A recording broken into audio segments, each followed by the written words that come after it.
تو میں نے تو جب یہ سنا نا کہ بلڈ پریشر سے اتنے تو میں نے سب سے پہلے گھر میں لا کے بلڈ پریشر مشین رکھی. اپنی والدہ کے لیے, اللہ ان کی مغفرت فرمائے, انتقال ہو گیا. ہم نے کہا پہلے تو یہ گھر میں رکھو, ذرا سی طبیعت خراب ہو پہلے بی پی آدمی خود چیک کر لے, کیونکہ بلڈ پریشر تو خاموش قاتل ہے, ایسے اڑاتا ہے کہ آپ کو پتہ بھی نہیں چلتا. اپنی زندگی میں میں نے ڈاکٹروں کو روتے ہوئے دیکھا ہے کہ ہم نے بی پی چیک نہیں کیا, گردے خراب ہو گئے ہمارے. ایسے سسک کی دنیا سے جاتے ہوئے دیکھا ہے اچھے ڈاکٹروں کو.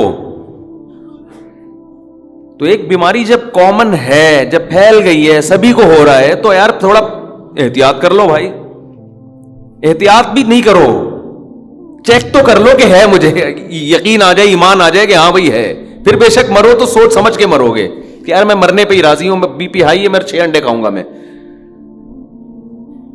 کئی لوگوں کو ہم نے دیکھا ہے بی پی ان کا ہائی ہوا ہے, گھر والوں کو پتہ نہیں, ابا کو 3 انڈے کھلا دیے انہوں نے, ابا کو سری پائے کا سالن کھلا دیا. اب آپ بتاؤ یار, وہ دہشت گرد آ کے گولی سے مارتا, نشانہ بھی خطا ہو سکتا تھا, گھٹنے میں بھی لگ سکتی تھی, کیا خیال ہے؟ اور یہ بھی ہو سکتا تھا اس کی بندوق ہی نہ چلے. لیکن جب بی پی بندے کا اتنا ہائی ہوا ہے, آپ نے اس کو 3 انڈے اپنے ابا کو آپ اپنے مبارک ہاتھوں سے کھلا رہے ہو, ابا پائے پکے ہوئے کھائیے پلیز. اب یہ گھٹنے پہ جا کے نہیں لگے گا, اب یہ نشانہ خطا نہیں ہوگا, اب یہ ڈائریکٹ برین ہیمریج کرے گا, یہ ڈائریکٹ دماغ کی رگ پھاڑے گا, یہ جا کے یہ ہارٹ اٹیک کا ذریعہ بنے گا, کچھ بھی ہوگا. تو مر رہے ہیں لوگ, عمریں ختم. عمر کوئی, آپ قبرستان جا کے ذرا لوگوں کی عمر تو دیکھو نا, ایج دیکھو کتنی ہے لوگوں کی. میں نے تو سروے کیا ہے, 60, 55, 50, 90% 55, 60 کے اندر نظر آئیں گے آپ کو. 90% کوئی ایک آدھ سینکڑوں میں ہوگا جو جی 70 سال یا 75 یا 80 سال. تو یہاں بھی غفلت ہے. سب سے پہلے کیا ہے اسلام میں؟ بولو, جان. وہ ہر قیمت پہ بچانی ہے, کیونکہ یہ ایک ایسی نعمت ہے جو ایڑیاں رگڑ لوگے لیکن دوبارہ نہیں ملے گی. ہندو کہتے ہیں 7 جنم ہے, اسلام کہتا ہے بس 1 جنم, دوبارہ یہ روح دنیا میں نہیں آئے گی.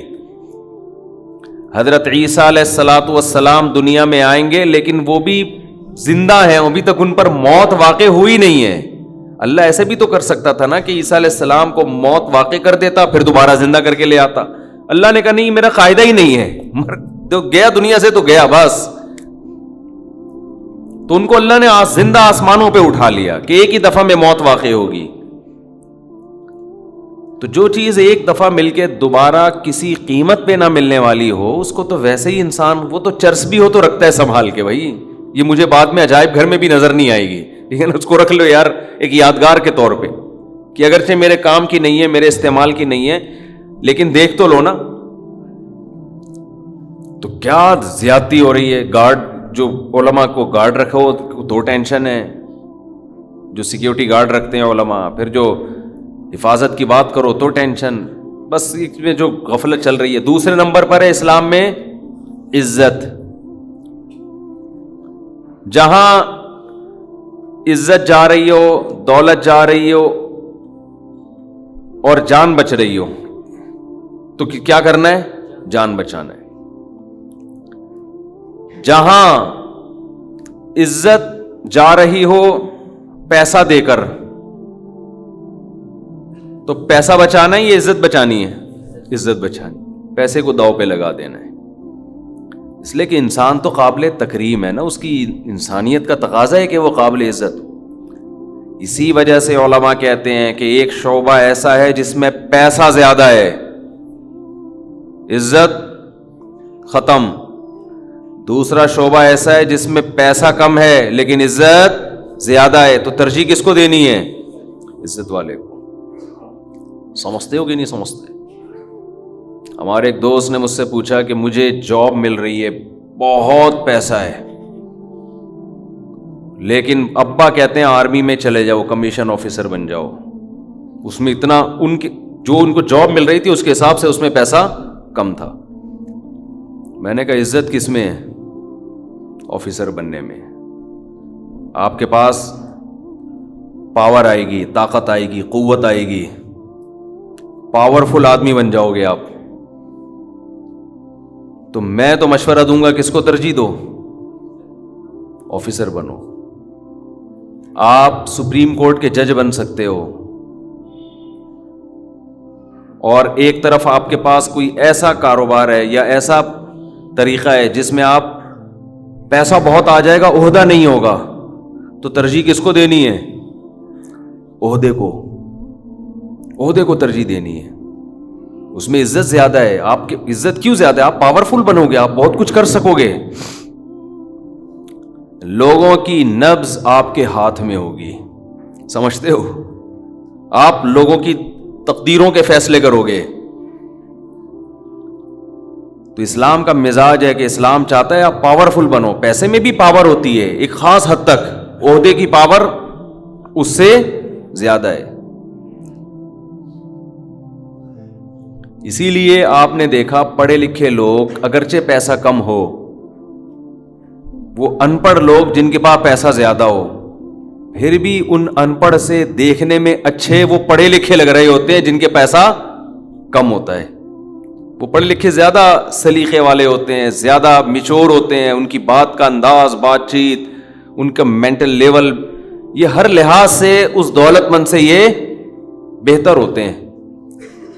تو اپنی اولادوں کے لیے بھی اس کا انتخاب کیا کرو. شریعت میں کاروبار کو ملازمت پہ ترجیح دی گئی ہے. اس کی ایک بڑی وجہ یہ بھی ہے کہ اگر جاب کہیں ماتحت ہو کے کرو گے تو کاروبار میں عزت، یعنی اگر آپ کسی اچھے عہدے سے ترجیح دے رہے ہو پھر تو عہدے میں عزت زیادہ ہے. لیکن اگر عہدہ ہٹا کے ملازمت کر رہے ہو اور ایک طرف بزنس کر رہے ہو تو عزت کس میں زیادہ ہے؟ بزنس میں. کیونکہ اس میں آپ کو کسی کے ماتحت رہنا نہیں. آپ کا ٹھیلا بھی ٹماٹر کا اپنا ہے نا، تو کوئی آپ سے پوچھے گا نہیں کہ تو 8 بجے کیوں آ رہا ہے، تیرے باپ کا آفس ہے یہ. 8 بجے تو ویسے جاتے بھی نہیں لوگ، 11 بجے. اتنے اچھے ہونا شروع ہو جائیں کہ 8 بجے پہنچ جائیں پھر تو کیا ہی بات ہے نا. تو اسلام کس کو ترجیح دیتا ہے؟ تجارت کو.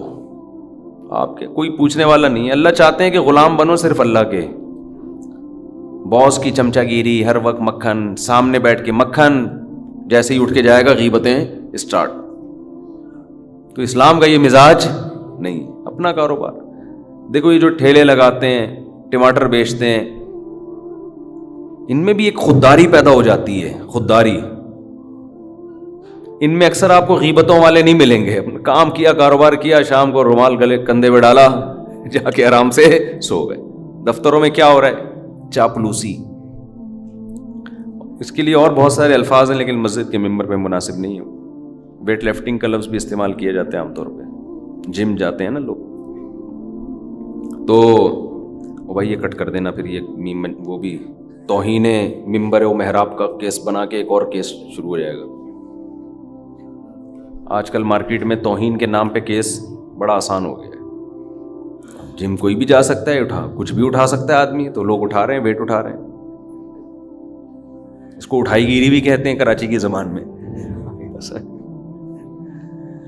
تو ملازم جو ہے نا، ملازم وہ تو بیچارہ ہر وقت چاپلوسی میں لگا رہتا ہے. عزت اور دولت میں جب تعارض ہوگا، اچھا اس میں بھی یہی بات ہے کہ چونکہ عزت اور پیسے میں جب ٹکراؤ ہوگا تو شریعت کہتی ہے عزت پہ کمپرومائز نہ کرو. ایسا پیشہ فقہا نے لکھا ہے.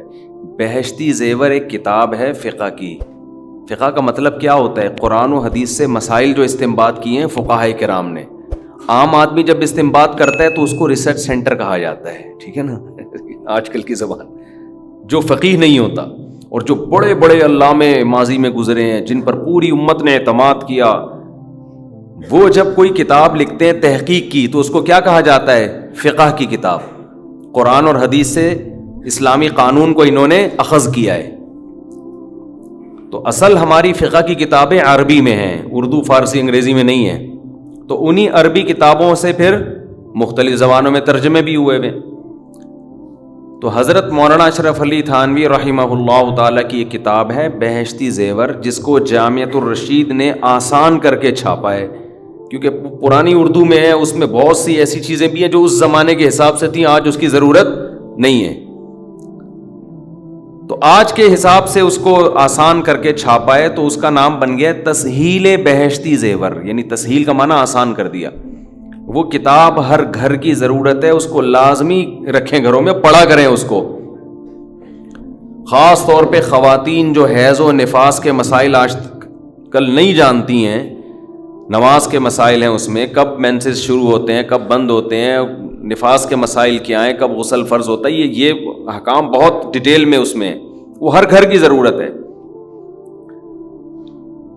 تو حضرت حکیم الامہ مولانا شرف علی تھانوی رحمہ اللہ تعالی نے بہشتی زیور میں لکھا ہے کہ مسلمان کو چاہیے کہ وہ بھنگی کا پیشہ اختیار بولو نہ کرے، مل بھی رہا ہو تو نہیں، کیونکہ اس میں مسلمان کی بے عزتی اور پھر اسلام کی بے عزتی ہے. ایسا پیشہ اختیار نہ کی. یہی وجہ ہے کہ آپ کو پتہ ہے بر صغیر میں آپ کو بھنگیوں کے شعبوں میں زیادہ 99.9% غیر مسلم ملیں گے، کیونکہ مسلمان یہ کام کرتے ہی نہیں تھے. کہتے ہم نہیں کریں گے، اگرچہ پیسہ مل رہا ہے، غربت سے مر جاتے تھے، غریب ہوتے تھے، تھوڑے میں گزارا کر لیتے تھے، لیکن وہ یہ کام نہیں کرتے تھے. اور بہت سارے کام ہیں، میں اس لیے ان کو ہائی لائٹ نہیں کر رہا کہ بعض لوگوں نے مجبوری میں وہ کام کیے ہوئے، تو میں خواہ میں کسی کو کیوں بدنام کرنے کی کوشش کروں. لیکن اصولی بات یہ ہے کہ آپ جو پیشہ اختیار کرتے ہیں نا، اس کا آپ کی کھوپڑی پہ بہت گہرا اثر پڑتا ہے، آپ کی سوچ اسی حساب سے بن جاتی ہے، آپ کے جو مینٹل لیول ہے نا وہ اسی حساب سے ڈاؤن ہونا شروع ہو جاتا ہے جو پیشہ آپ اختیار کر رہے ہیں. آپ نے کاروبار بنا لیا، لوگوں کی بغلیں صاف کر رہے ہیں بیٹھ کے آپ صبح شام، بزنس تو یہ بھی ہو سکتا ہے. لیکن تھوڑے دنوں میں کیا ہوگا، آپ کا جو دماغ ہے نا وہ اسی حساب سے ڈاؤن ہونا شروع ہو جائے گا. سر کے بال کاٹنا تو ٹھیک ہے، بغلیں نہ صاف کیا کرو بھائی لوگوں کی. بولو تو جاؤ خود ہی یہ گند اپنا خود صاف کرو جا کے، ہم سے کیوں کروا رہے ہو صاحب. تو ہیئر کٹنگ تو چلو سمجھ میں آتا ہے، ٹھیک ہے بھائی. تو یہ تو میں نے ایک آسان سی مثال دی ہے سمجھانے کے لیے کہ کام وہ کرو جس میں گھٹیا پن نہ ہو. تو خیر کہاں سے کہاں بات چلی تھی، عزت، اور جب پیسے کی بات آئے تو ترجیح کس کو دینی چاہیے؟ عزت. عزت پہلے، پیسہ بعد میں. اور تیسرے نمبر پر پیسے کی حفاظت، وہ بھی شریعت میں ہے.